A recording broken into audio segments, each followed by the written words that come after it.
રાજ્યભરમાં ઠંડીના ચમકારામાં આંશિક ઘટાડો. અમદાવાદ અને રાજકોટ સહિત 8 શહેરોમાં 17 ડિગ્રીની નીચે. સૌથી નીચું નલિયામાં 13.4 ડિગ્રી.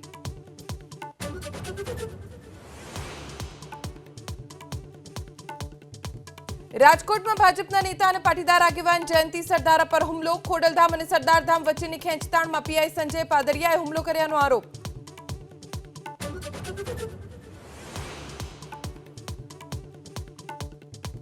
વલસાડમાં દુષ્કર્મ બાદ યુવતીની હત્યા કરનાર આરોપી નીકળ્યો સિરિયલ કિલર.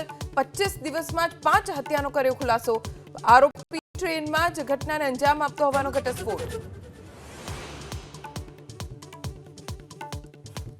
મહારાષ્ટ્રમાં મુખ્યમંત્રીના ચહેરા પર મહાયુતિમાં ફસાયો પેચ. દિલ્હીથી મુંબઈ પરત ફર્યા ફડણવીસ. એકનાથ શિંદે નારાજ હોવાની ચર્ચા.